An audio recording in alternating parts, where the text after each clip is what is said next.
765 be a song we'll use after the lesson. This evening we're continuing our study regarding Israel, regarding the Bible's teaching pertaining to the nation of Israel, particularly, however, the general theme being premillennialism, a system, as I byline it, a system of unbelief. I believe fervently that the system of known as premillennialism is a system that really denies the plain teaching of the Bible on many particular points. But this evening I want to notice some things pertaining to Israel specifically, beginning with the promise of Abraham, or given to Abraham in Genesis chapter 12. We'll note that threefold promise in just a moment. But just as a note to notice that some things, such as this particular topic, have come to us and are coming to us frequently in the news. Just very recently, President Obama made a comment pertaining to the borders of Israel, didn't he? As to where the borders he thought should be, whether they should go back prior to the border or the borders prior to 1967 or not. Well, what one believes on the borders of Israel, I believe I have certain ideas on the subject, but what one believes on the topic is unrelated to Bible prophecy and unrelated to biblical statements whatsoever. And so we need to make our political decisions based upon not what Bible says in prophecy, but based upon, in my estimation, what is the thing to do, or is the right thing to do, politically speaking. So what Obama says regarding Israel, it really has nothing to do with Old Testament Bible prophecy pertaining to Israel at all. Now I need to note that as we begin, but that does show us, interestingly enough, that here we have an issue that many people in the conservative religious world believe has something to say, or has something been said regarding it in the Bible. Many people that are conservatives object to Obama's statement based upon what they believe the Bible teaches pertaining to Israel and its borders. I reject that, and I believe that we will see why that is the case this evening. Once again, I believe the decisions made regarding what President Obama says pertaining to Israel needs to be based upon a consideration of political events, but is wholly unrelated to the Bible whatsoever. But let's notice Israel in Bible prophecy, and I say that simply as we begin to note that we have a lot of things that are going on politically that have to do with Israel and so forth, and I think we need to be able to see our way clear as to what the Bible teaches pertaining to this nation. Before we do that, I want to notice Jimmy Carter's statement. Jimmy Carter, of course, a former president, speaks about Menachem Begin, and he makes a statement regarding Begin's emphasis upon Israel and the borders of Israel, and I want you to notice what Jimmy Carter had to say regarding Begin's thoughts. There's no doubt that Begin uses the ancient biblical promise as a basis for his claim that Israel, or Israelis, have a right to all the disputed territory.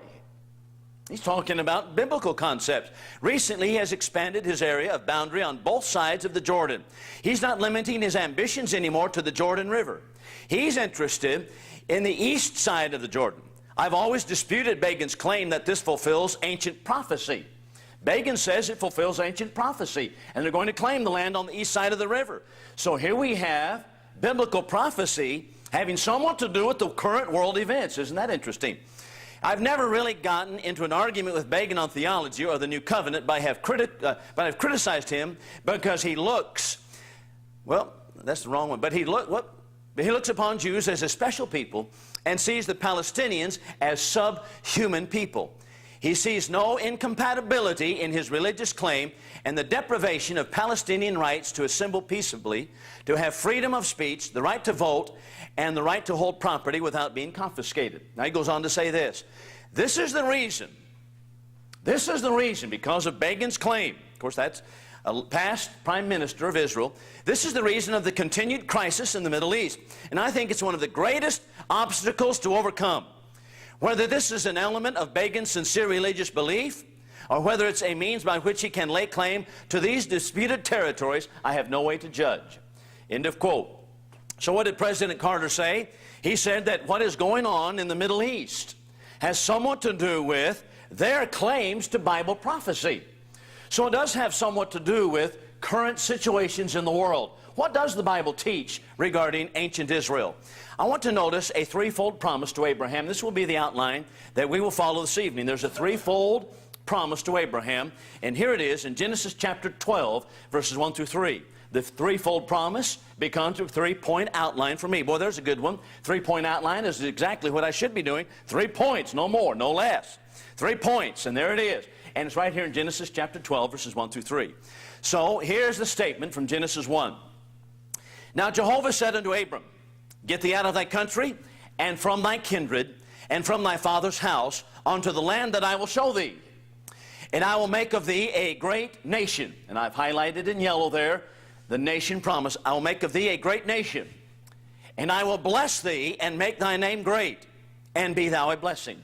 I will bless them that bless thee, curse them that curses thee. Him that curses thee will I curse. And in thee shall all the families of the earth be blessed. Unto thy seed will I give this land. That's also now inclusive of verse 7. So I highlighted the 3 areas of the promise, the threefold promise to Abraham. Number 1, we have the nation promise. I will make of thy seed a great nation. That's in verse 1 and 2. Secondly, we have, in thee shall all the families of the earth be blessed. As we have it in Genesis chapter 22, that is, the statement is made there, in thy seed shall all the families of the earth be blessed. And then finally, verse 7, unto thy seed will I give this land. Now, putting them in order of time sequence, we have number 1, the nation promise. The promise that he would make of his seed a great nation, number 1. Number 2, in order of time, now we come to verse 7. That is the bottom of the chart here. And that is, unto thy seed will I give this land. That's number 2. That is in time sequence as in order of their fulfillment in biblical history. So number 1, nation. Number 2 is land. And then number 3 is seed. Number 3 is the seed. That is, in thee shall all the families of the earth be blessed. Or as it is restated in Genesis 22, not in thee, but in thy seed shall all the families of the earth be blessed. What are we to make of these promises to Abraham, or this threefold promise to Abraham? There's only one plank of it that I want to really emphasize tonight, and that is the nation promise. Because we're looking at the nation of Israel and what the Bible actually teaches pertaining to the nation of Israel.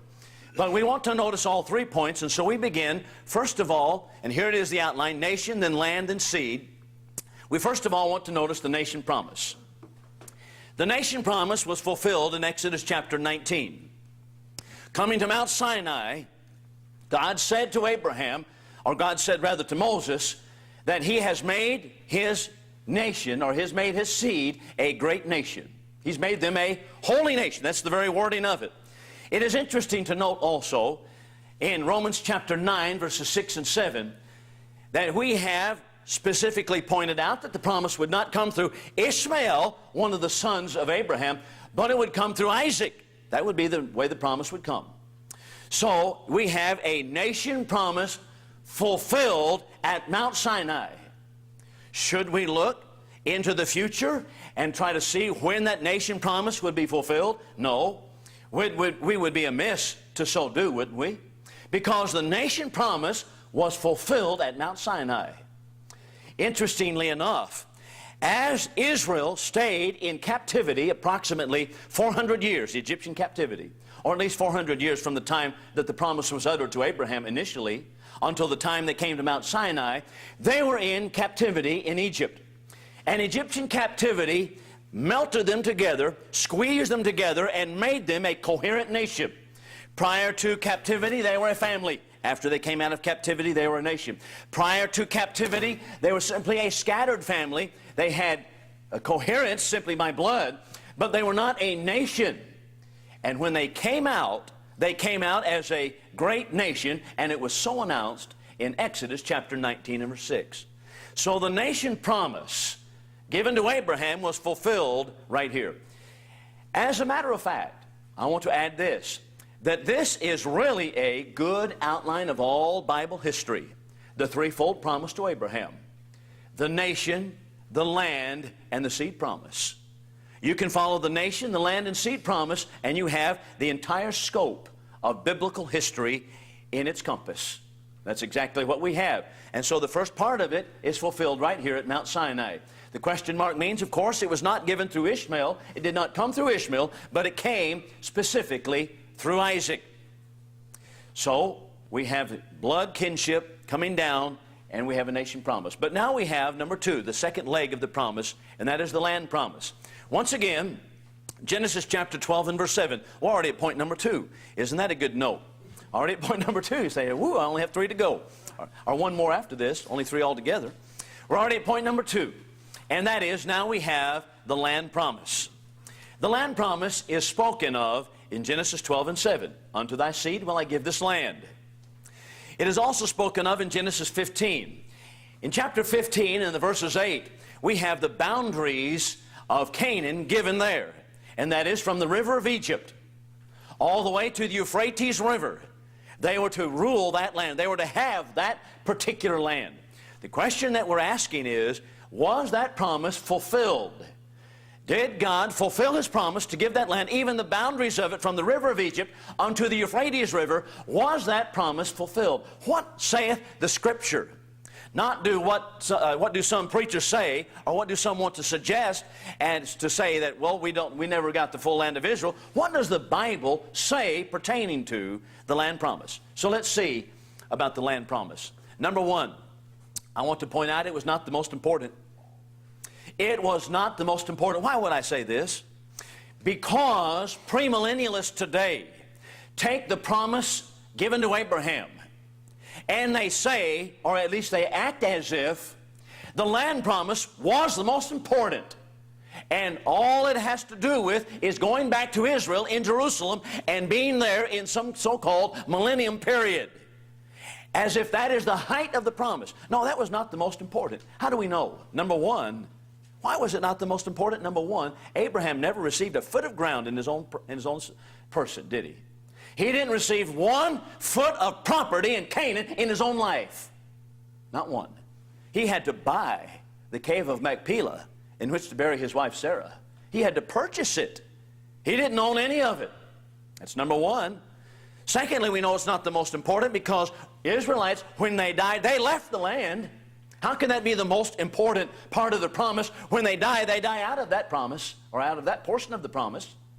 How does that be the case? How can we say that the land promise is the most important? But even more so, look at Hebrews chapter 11, verses 13 through 16. Here we have a statement made pertaining to the heroes of Old Testament faith. And we are told that these all, of whom is he speaking? Of whom speaketh the writer of this? He's speaking of Abraham, Isaac, and Jacob, the patriarchs of old. That's who he writes about.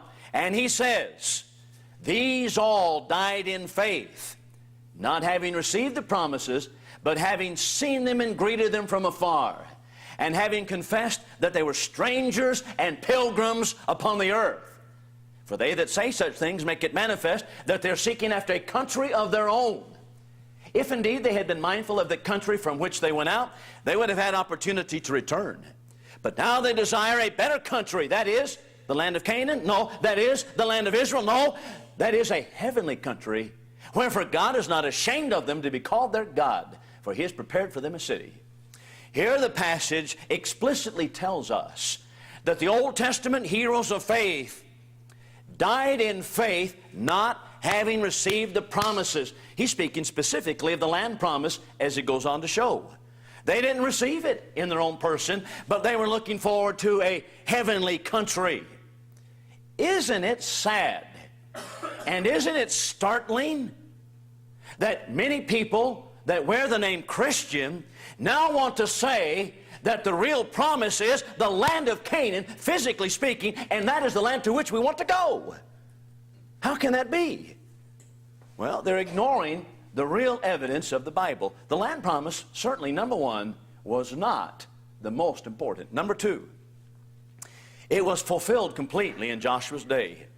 It was fulfilled completely in Joshua's day.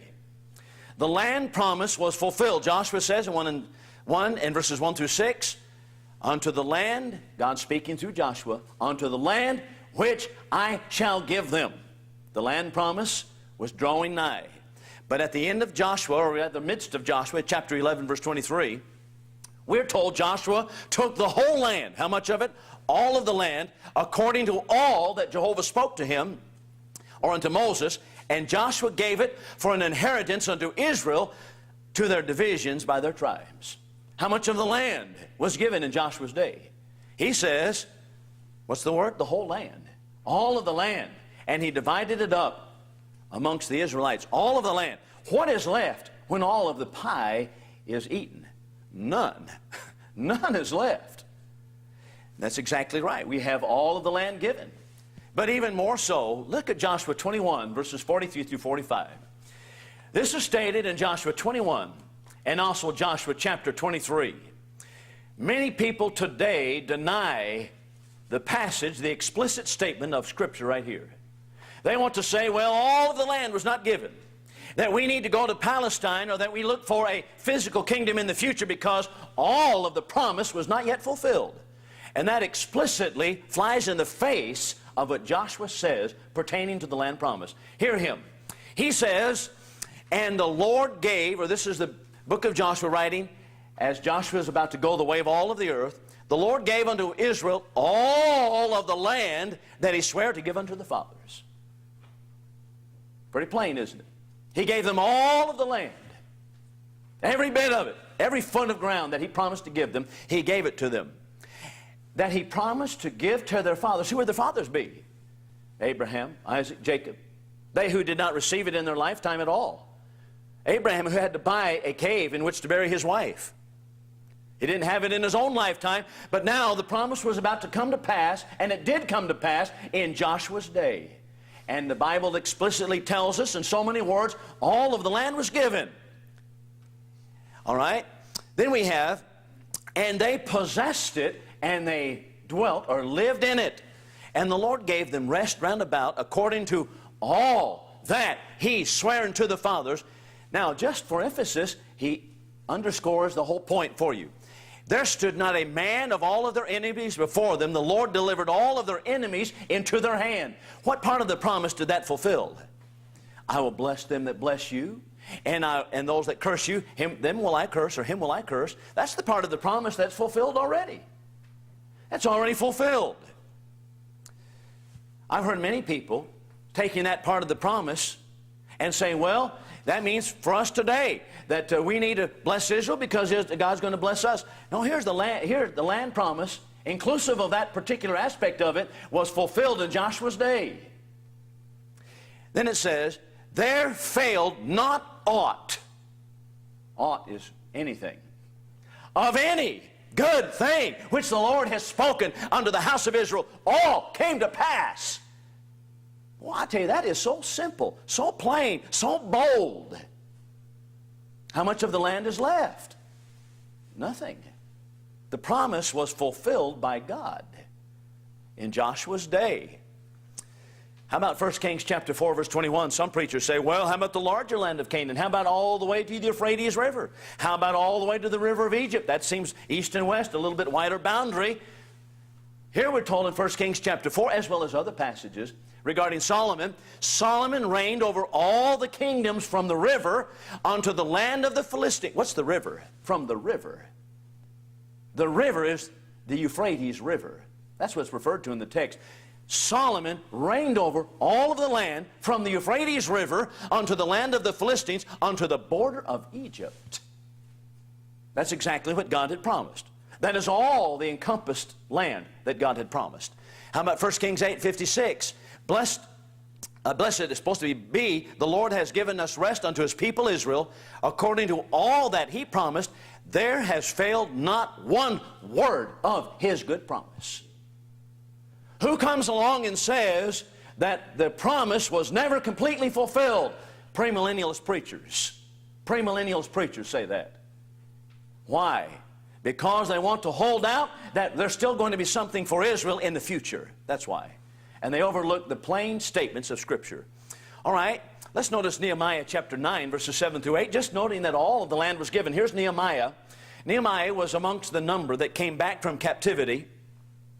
He was actually sent over as a cupbearer to the king, Artaxerxes, he was actually sent over to assist as a governor of the city in the period of return from captivity. His years are about 450 to 444, right in that period of time, 5 centuries before Christ, or almost 5 centuries. And here's the statement that Nehemiah makes in a prayer to the Father regarding the same promise that was promised to Abraham regarding land.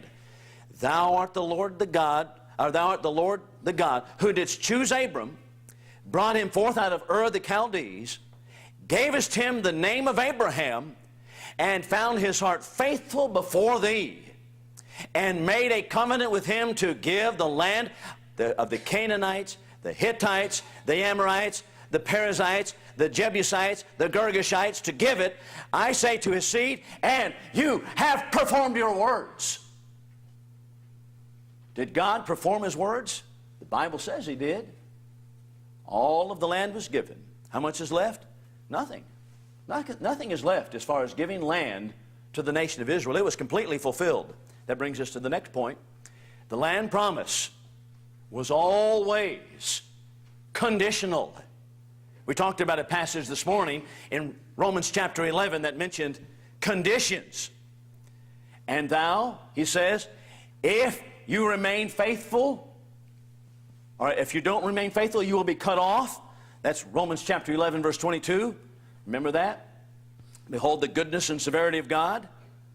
Towards them that fell, severity. Towards thee, God's goodness. If you continue in his good, if you stay there.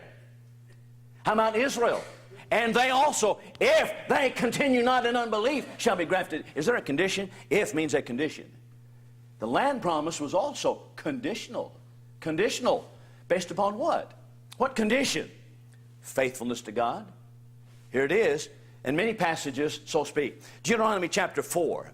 Take heed unto yourselves, lest you forget the covenant of the Lord. I call heaven and earth to witness against you this day, that you shall utterly perish off of the land wherein you go over to Jordan to possess it. You shall not prolong your days upon it, but you shall be utterly, that is completely, destroyed.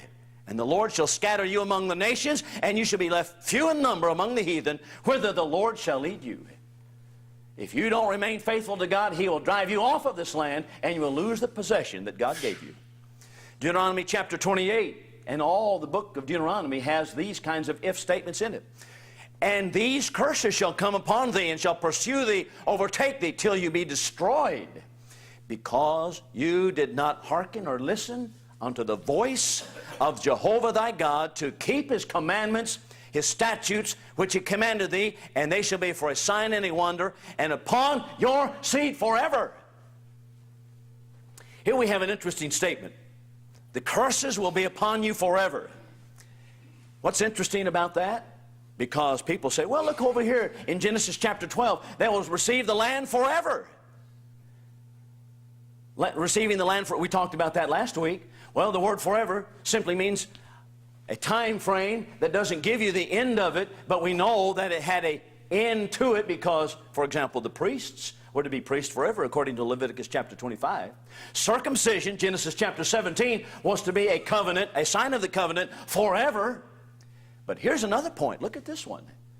They were to be driven off the land, and they would stay off the land forever.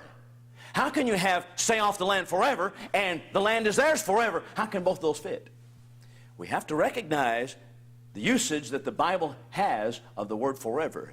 But here we have a statement that they would stay off of the land forever if they did not remain faithful to God. It was always conditional upon their faithfulness to God. Now let's look at the return from Babylonian captivity. Jeremiah came to the people in about 6 centuries before Christ. One of my favorite prophets, we're going to study him on Wednesday nights, Lord willing, coming up pretty shortly. Jeremiah twice mentions how long they would go to captivity. And he uses an illustration in these chapters of a basket of fruit, a basket of summer fruit. Now the scene is this. Zedekiah is the last king on the Judean throne. Most of the Jews, the cream of the crop of the Jews, had already gone to Babylonian captivity. They had been taken in 606 BC. They had been taken in 597 BC. Men such as Daniel had already been taken to Babylon. Ezekiel, already in Babylon. They're already in captivity. But the people that remained in Judea, which was really now simply a puppet throne, the people that remained in Judea took this position. Do you know why they were taken away and we were left? Because we're the faithful ones. We're the faithful ones. We're here because we're faithful, and they were the unfaithful ones. Isn't that amazing? Just think about that for a moment. I sometimes wonder, cannot the American people see what is going on in America? Well, did the Jews? No. No, even when God said, here's what's going to happen, here's what did happen to them, and after it was all done, said and done, they would say, well, that happened because they were unfaithful and we're the faithful ones. No, they still didn't get it. And they were not going to get it. They were not going to understand it until the city was completely and utterly destroyed. Just knocked over. But right before that happened, Jeremiah came. And he preached to the people of Israel, or people of Judah particularly, southern kingdom. And he used an illustration, a summer basket of fruit. And he pointed out that there are just pieces of fruit left, just like you go through the field. There are just some fruits left after the reaping has been done. There's just a few pieces of fruit left, but it is not because it's the best. It is because they're left because it is the worst. They're not worth picking. That's why. That's why you leave some of it in the field. Just like when you take your combines in the field and whatever's left, you know, that's just the scrub. It just falls to the ground. When the fruit pickers come through, they leave a few on the tree. It's not because that's the best, it's the worst. It's not worth picking. That's exactly what he said here. He said, the reason you're here is because the best has already been taken. You're not worth picking. And that's exactly his point in Jeremiah chapter 25 and also in chapter 24. But here's what he says regarding the people of Israel, or the Judah. I will deliver them to be removed into the kingdoms of the earth for hurt, to be a reproach, a proverb, a taunt, and a curse in all places where I shall drive them. I will send the sword, the famine, the pestilence among them till they be consumed off of the land that I gave to their fathers. Does it sound like they were going to be saved? Does it sound like we have salvation in mind for those? No. No. Driven off because they were unfaithful, just as God had said if they were, He would drive them away. But now we come to an interesting facet of Israelite history, the 10 lost tribes, supposedly. And many a theory has been spun surrounding what is called the 10 lost tribes. Now the idea is this. In 722 BC, Assyria took the northern kingdom of Samaria, that was the capital of the northern kingdom of Israel, Samaria, into Assyrian captivity. According to the practice of the kings of that day, they took those people and scattered them around all over the globe. Why did they do that? They did that to keep any nationalistic fervor at bay. You know, if you put all of those Jews in one little spot over here, the kings of Assyria were afraid that they might rise up in nationalism and rebel against the yoke of Assyria. So they spread them around the world. They left a few right here in Israel, but they spread them around. Now Babylon comes to the scene and takes over the country of Assyria. Babylon now comes to Judah, destroys the temple, 586 BC, takes them to captivity, does the same thing, spreads them around the world. That was providential, because now when we come to the New Testament, when Paul goes to Italy, Paul goes to Greece, Paul goes to Asia, when Peter goes to Babylon, he finds who? Jews. They find Jews. And they preach to Jews. How do they get there? Old Testament time. But we are told by those that love to spin theories that are unfounded in biblical truth, that the tribes of Israel, the northern tribes, the 10 tribes in the north that left in 722 were lost. And the idea of the theory is that they were lost to history and they disappeared and they somehow remained together and they're going to show up somewhere in history. I want you to notice, one of the first to promote this was Richard Brothers. Anglo-Israelism. Anglo. What's that? Well, he says that they appeared Great Britain and America. That's where the 10 lost tribes appear. Ephraim and Manasseh appear in Great Britain and America. What? Let's go to another. Let's note this one. Garner Ted Armstrong, his father, Herbert Armstrong, founders of the Worldwide Church of God. This is their bread and butter concept. They say this: We are ready now to search out the actual location of the lost tribes of the outcast house of Israel. We need to find where they went. Where did they go? We know they exist today as a nation. See, they stayed together somewhere. They exist as a nation and a company of nations. And when we find them, we shall find the throne of David. Aha! Let's find those 10 lost tribes. Again, our white, English-speaking peoples today, Britain and America, are actually and truly the birthright tribes of Ephraim and Manasseh, the lost tribes of the house of Israel. And that's the worldwide church of God. You are familiar with the Book of Mormon. When America was founded, and through the 1800s, before we became a secular society, people were schooled in the Bible. They understood the Bible. And they were understanding that God made all of mankind and understanding the history of Genesis. But the one question that they wanted to find out was, since their forefathers had come to America, how did the Indians get here, and from whence did they come? Consequently, they began to spin a lot of theories. One man by the name of Solomon Spaulding spun a theory, and many of them were doing so at the time, and wrote a novel. Spaulding wrote a novel, a manuscript. He never got to publish it because the manuscript was actually stolen by imposter Joseph Smith, the founder of the Mormon Church. He stole Spaulding's manuscript. That's right. Took it. Lock, stock, and barrel. What was Spaulding's manuscript? Spaulding was surmising, and once again, in fiction writing, supposing that the Indians that were already here when the pilgrims came were the 10 lost tribes of Israel. Ephraim and Manasseh. The Indians are. How did they get here? Joe Smith says in the Book of Mormon, they got here by boat. And that boat had no windows. It had a cork in the top. That's right. They just bounced around on the ocean, got here on, with a boat and with one cork on the top. I guess the top was popped and out poured the Ephraim and Manasseh. I don't know. But that's exactly the thesis of the Book of Mormon. The thesis of the Book of Mormon is, how do you explain how the Indians are here? They say the 10 lost tribes of Israel. Now you know why imposter Joe said that Christ appeared to the Indians in America, because they were the 10 lost tribes. That's why he says that Christ came here. That's why he says the whole Book of Mormon was given. So the Book of Mormon is simply and only this: Spaulding's manuscript about how the Indians are here, fiction writing, and he takes heavy doses of the Bible and inserts it into the Book of Mormon. It is easily shown to be a fabrication, and has shown to be that case many times. And yet, how many people do you know that are fervent LDS members and not really question what the whole thesis of the Book of Mormon is about? That's the Book of Mormon.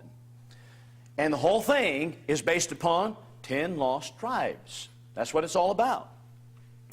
Well, what does the Scripture say regarding the 10 supposedly lost tribes? There are no lost tribes. All 12 of the tribes returned from captivity, and we are told that in several explicit statements in Ezra and Nehemiah. This one is from Jeremiah chapter 3. Go and say to these words to the north. Jeremiah is preaching to who? The north. Jeremiah was primarily a southern prophet. Preached in Judah, but he was to preach to the north. Return now, backsliding Israel. I will take you, one of a city, two of a family, and I will bring you to Zion. He said there would be just a small few, one of a family, two of a city. That's all that would come back. Why? Because they had been unfaithful to God. He was preaching to whom? The supposed lost tribes of Israel, the northern house. Here we have these passages, Ezra chapter 8, verses 24 and 25. When Ezra came back from captivity, same period as Nehemiah, he organized the priesthood. Do you know he had 12 courses of priests? One for every single tribe. How so? Because every single tribe was represented.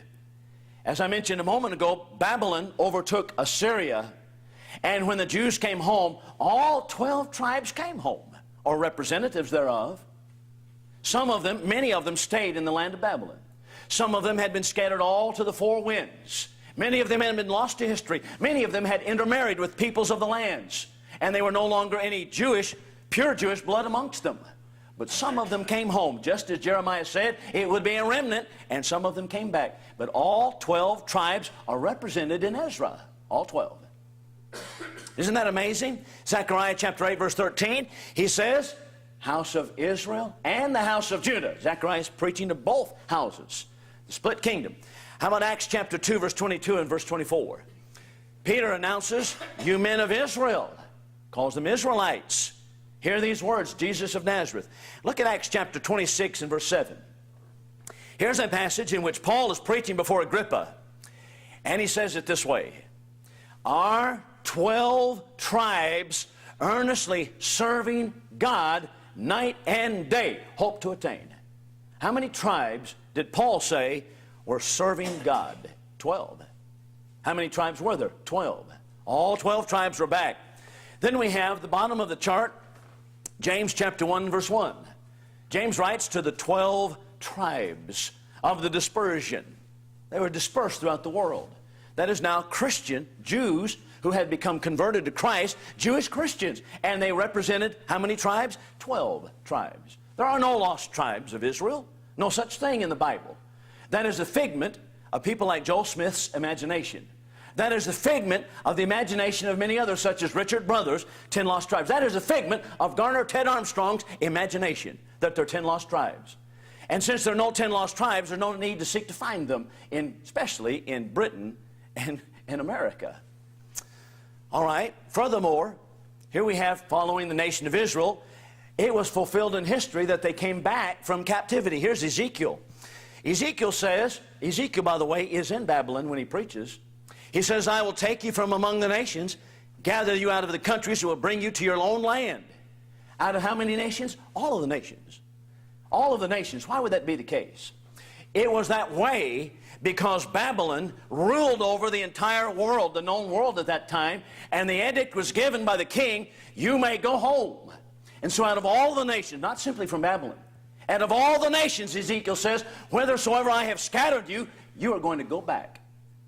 So they all came back. That is, all representatives of 12 tribes came back. And I will sprinkle clean water upon you. You shall be clean from all your filthiness. Your idols will I clean you. And new heart will I give unto you. And new spirit will I put within you. So they were all to come back. Isaiah says precisely the same thing. All 12 tribes coming back. I want you to notice, I have two passages up here. Fear not, I am with thee. I will bring your seed from the east. I will gather you from the west, from the north, and I will say to the north, give up, to the south, keep not back, bring my sons from afar, my daughters from the ends of the earth. To what does this refer? Does it refer to something in the future? No. It refers to the regathering of Israel after captivity, coming back home, fulfilled in the edict that was given by the Persian kings. Now, therefore, we have this chart. I want you to notice it carefully. All passages dealing with their return from captivity, dealing with their return to the land of Israel, are fulfilled in only two ways. Number one, in the historical events that occurred when they came home from captivity in 536 BC. Fulfilled completely. Or number two, and how do I say it this way? Why do I say it this way? Because this is the way that Paul handles the same subject in Romans chapter 15, as well as other passages in which we have Isaiah 11 quoted, in which he says that it's a reference to a spiritual return to God, and is inclusive of more than Jews, but is inclusive of Gentiles also. So we have it, number one, return from captivity literally, and then number two, spiritually fulfilled in the church. That's how Paul applies Isaiah 11 in Romans chapter 15. There are no other passages than these two categories can handle. Every single passage of a return to Israel is handled in one of these two ways. How do you know the difference? How do we know which category to put it into? You have to have help. I have to have help. What's our help? How do inspired writers of the New Testament handle the passages from the Old Testament? How do they handle them? How do they apply them? Or shall we, as we noted some premillennialists say today, we saw it this morning, as they state, shall we say that if we're saying it this way, the spiritually fulfilled in the church, we're imposing our views on the Old Testament? How dare they say such a thing? Paul's inspired of the Spirit. He applies the passages as the Spirit gives them utterance. And yet, millennialists come along and say, no, that's imposing your view on the Old Testament. That's a system of unbelief. All passages of return to the land are fulfilled in one of these two ways. Not one single solitary prophecy of return applies to anything else.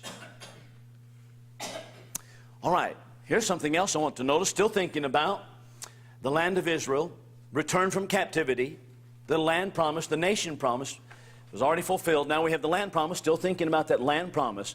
I want you to note a couple of things right here. I've never before had anything to say on this particular topic, this aspect of the topic, ever before in the pulpit, hardly ever before in any kind of meeting whatsoever. But I do believe that the history here is pretty clear. And this is something that is may be very, very shocking to many people. And doubtless would be shocking to many people in the world today, especially in the denominational world. But nevertheless, it is truth. And if someone can overthrow it, then I'd be happy for them to do so. But I want you to watch very carefully regarding Jews. Are the Jews today the Jews of the Bible? The Jews today fall into two different groups. All Jews today fall into two different groups. Number one, they're European, Western, or what are called Ashkenazi Jews. We'll talk about how that name is applied or where that name came from in a moment. Ashkenazi Jews.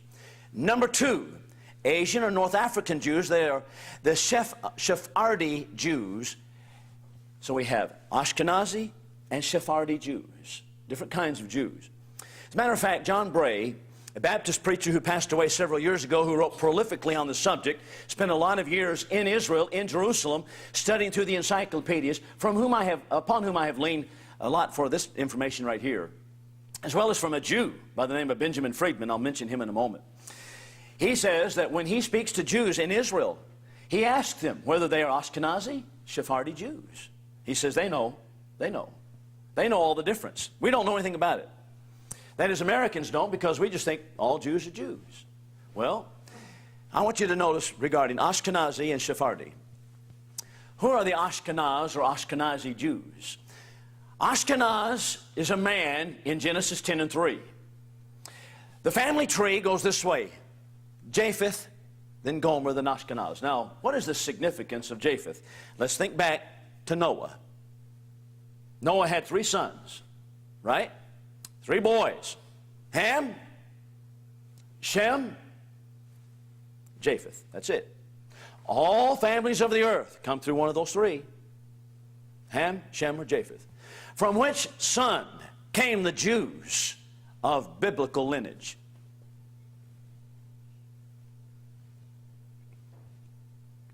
If someone's listening to the CD, I'm quiet because I'm waiting for someone to answer. From which son came the Jews of the Bible? Shem.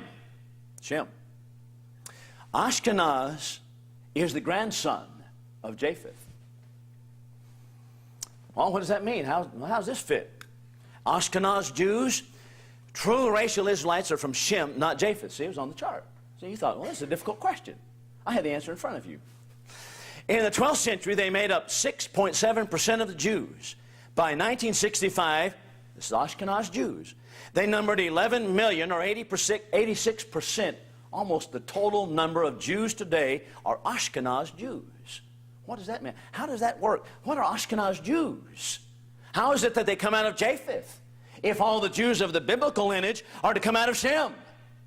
How does that work? Let's go see. In the 6th through 8th century, in the steppes of Russia, there was an empire under the Khazars, the Turkish Empire.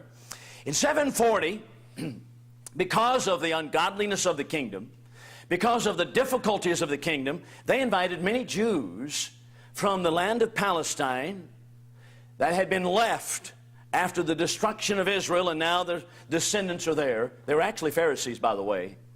Pharisees to come to the Turkish Empire and teach them regarding morality. They did.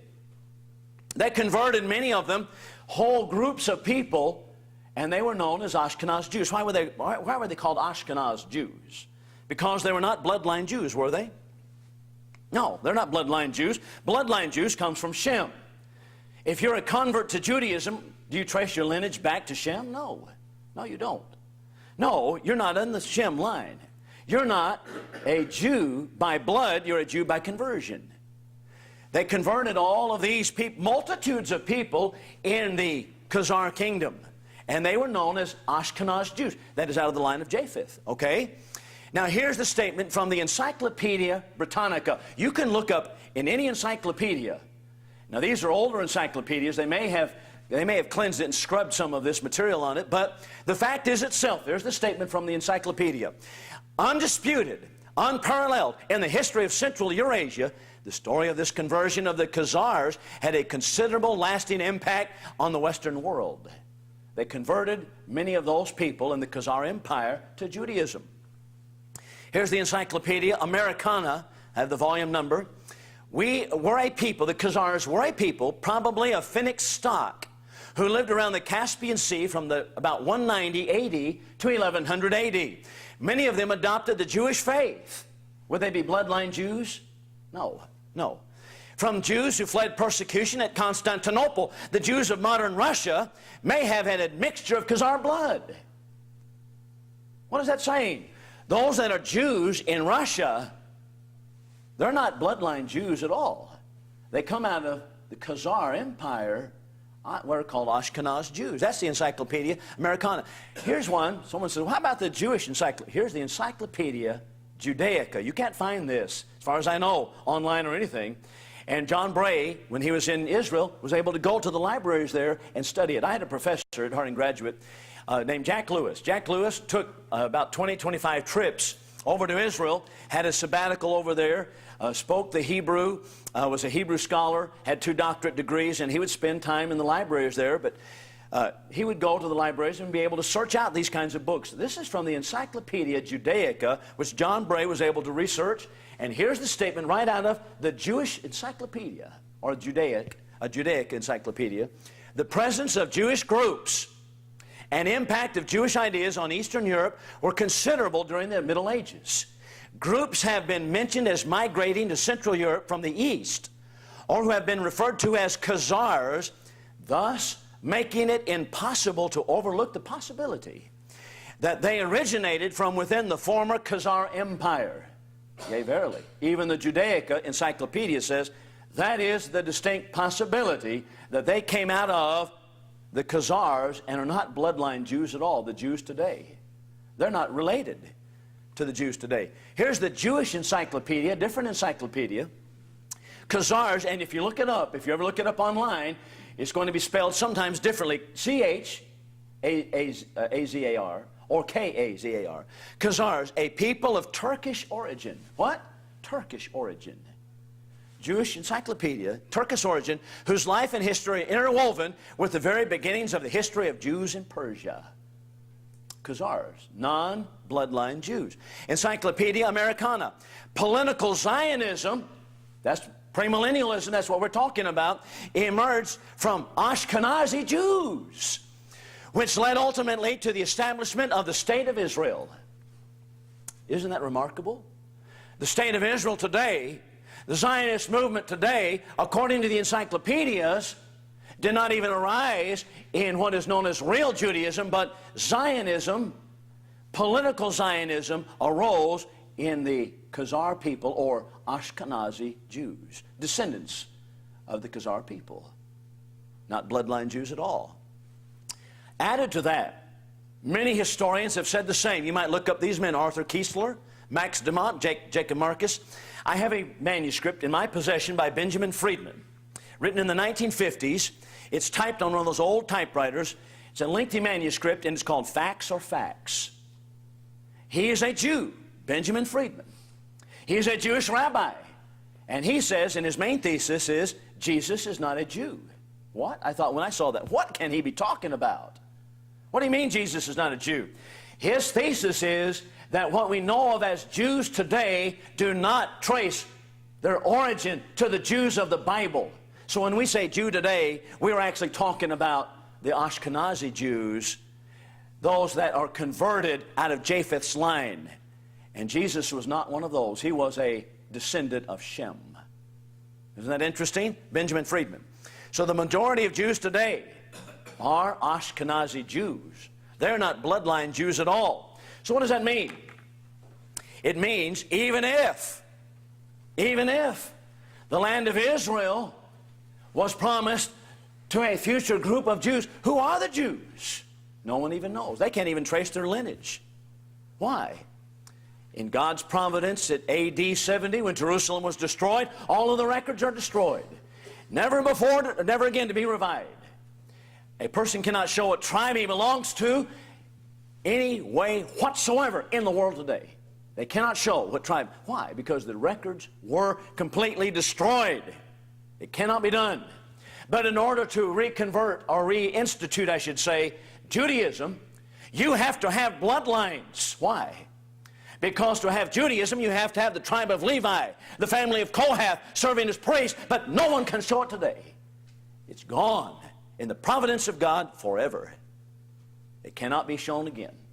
It will not be shown again. The records were completely obliterated. Let's notice the seed promise. So we've seen, number one, the nation promise completely fulfilled. Exodus chapter 19 and Exodus chapter 20. Number two, the land promise completely fulfilled in Joshua's day. All of the land. It was a conditional promise. And God said He would drive them off if they were unfaithful. He did that. We saw that through the prophets. We saw that when they came back from captivity. We saw that all the promise was fulfilled. Now we turn our attention to the seed promise, the last leg of the promise given to Abraham. I want you to notice in Acts chapter 3, you might turn in your Testament to the 3rd chapter of Acts, verses 24 and following, in which Peter is doing the preaching. Passage we mentioned this morning, and I'll start at verse 24 as you're turning to that text. From Samuel and all them that follow after, as many as have spoken, all of them, they told of the future. They told of what? Going to Israel. They told of the millennium period. They told of the year 2020 in which Israel is going to be 1948 in which Israel was reinstituted. No, they told of these days. The prophetic program centered in Christ. And Peter so stated in Acts chapter 3 verse 24. Who denies it? Pre-millennialism denies it. They say no, the whole prophetic program was put on hold, and it's pointed out that it will be something later. No, Peter says they told of these days. Then he says it this way: unto you first, or you're the sons of the prophets, the covenant which God made with your fathers, saying unto Abraham, in thy seed shall all the families of the earth be blessed. Now Peter's preaching to Jews. He says it was given unto you first. In thy seed shall all the families of the earth be blessed. How does he interpret the seed promise given to Abraham? Listen carefully. He says, unto you first God, having raised up a servant, sent him to bless you in turning every one of you away from your iniquities. Raised him from the dead, and sent him to bless you in turning every one of you away from your iniquities. Notice, seed promise to Abraham. We're involved. In thee shall all the families be blessed. What did God have in mind according to inspired spokesman in Acts 3 when he said, in you shall all the families be blessed? He had in mind the state of Israel? No, he had in mind saving you from sin. That's how Peter interprets the seed promise given to Abraham. As Horace Busby used to say, isn't that fine? Look at Luke chapter 1. This was the same thing announced at the Lord's birth, or the inauguration of his life. This is Luke 1, when the old prophet Simeon made the statement. He said, this is all referring to the spiritual blessings, or rather, I think this is rather Zacharias. Zacharias speaking, Luke 1, verses 68 through 77. And I want you to note how Zacharias handled the promises given to Abraham and how he interpreted them by inspiration. Watch carefully. Blessed be the Lord God of Israel, for he has visited and wrought redemption for his people, and raised up a horn of salvation for us. Isn't that beautiful? A horn of salvation. As he spake by the mouth of his holy prophets that have been from of old. What did the holy prophets point to? The horn of salvation. Salvation in Christ. Then he says, salvation from our enemies. Remember that statement from Genesis chapter 12 in verse 2 and 3? Remember that statement? That is, those that bless you I will bless, and him that curses you I will curse. He says salvation from our enemies. Is he talking about physical enemies? Is he talking about the land of Israel? Is he talking about how we're going to maintain the state of Israel since 1948? Salvation from our enemies, the hand of all that hate us, and to remember his holy covenant, the oath which he sware unto Abraham our father, to grant unto us that we, being delivered out of the hand of our enemies, to give knowledge of salvation unto his people in the remission of their sins. What is the promise to Abraham? The remission of sins. What is the seed promise to Abraham? Remission of sins. How about salvation from our enemies? Zechariah says by inspiration it is salvation from sin. Who denies it? Judaism denies it. They say, no, it's all about physical Israel. It's all about the nation of Israel. It's all about a political kingdom over in the Mideast, and you better back them up. And who goes along with it? They have captured, as we noted this morning, at least 1/3 of the entire conservative religious movement in America. People who wear the name of Christ. But this is how the New Testament handles those promises. One other passage for your consideration, Galatians 3. Galatians 3, Paul handles the same concept, the same promise, the seed promise. There are other passages in the New as well that handle the same promise. Listen to what he has to say here, the Scripture. Foreseeing that God would justify the Gentiles by faith, preached the gospel beforehand unto Abraham. Who did he say he was going to bless? Gentiles on the basis of faith. Non-Jews on the basis of faith. Said unto Abraham, he preached the gospel to Abraham, saying, in thee shall all the families of the earth be blessed. Does that sound like that Paul was under the impression that the seed promise given to Abraham is going to be fulfilled in the nation of Israel, and we all better be good to the nation of Israel? No, no, no. Blessed in Jesus Christ.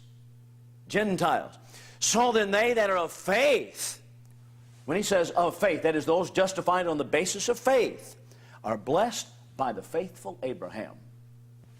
Look specifically, this is down to verses 15 and 16. Now to Abraham were the promises spoken, and to his seed. He saith not, and to seeds as of many, but as of one, and to thy seed, which is Christ. Christ is the promise of the seed. In thy seed shall all the families of the earth be blessed. Has nothing to do with physical Israel whatsoever. Thy seed, which is Jesus Christ. He even says it this way. The word of the text was seed, singular, not plural. By the way, when you see an argument made upon the singularity or the plurality of a word, you have a tantamount statement for the verbal inspiration of the Scriptures, don't you? What if someone of the modernist might come along and say, well, he saith into thy seed, but it could say seeds, because after all of the Bible writers were left to their own ingenuity to write what they wanted to write. And the inspiration is not extended to the words. That's what they tell you in Bible school, by the way, when you go to the Christian colleges, that's exactly what they say. Paul argued, however, it was seed. He said seed, not plural seeds, but seed. To thy seed, which is Christ. How did Paul handle it? All three promises, or all three prongs of the promise to Abraham, completely and finally fulfilled. The nation promise fulfilled in Exodus chapter 19, Exodus chapter 20, They came to Mount Sinai. God said, I've made you a holy nation. They were not as holy as He desired because they sinned in a very short period thereafter, and God was about to strike them all dead, wasn't He? And He told Moses, I'll make of you a great nation. And it was for Moses' intercession that the people were spared. Many of them were spared at least. So the nation promise was fulfilled in the days of Mount Sinai. Number two, the land promise was completely fulfilled. So say the Scriptures. In Joshua chapter 21, Joshua chapter 11, all of the land was given. Solomon ruled over all of the land. The land promise was completely, finally given. There are no 10 lost tribes. There's no scattering of Jews that we're still looking for coming into England and America. No, all of the Jews came back. And Paul said that he is serving God night and day, as do our 12 tribes. Acts chapter 26. So the nation promise, the land promise fulfilled. Now finally the seed promise. The seed promise fulfilled in Jesus Christ. What does the word fulfilled mean? Filled full. When you fill it full, is there any more you can put into it? No. Can you put any more into a filled full cup? No, you cannot. It's filled full. Filled full in Jesus Christ. What promise remains for the nation of Israel? Not one. Not one. None. No promise remains for Israel today. Nothing to do with Bible prophecy. And so as I said at the beginning, my stand or your stand on Israel, we have political opinions and political views about where the boundaries might be and so forth. But those are all political considerations only and have nothing whatsoever to do with the Bible at all. The lesson is yours if you want to respond to the invitation. The invitation song is now going to be led by Brother Charles. When we stand and sing, come to the front. We will assist you in any way that we can. Come right now while we stand and sing.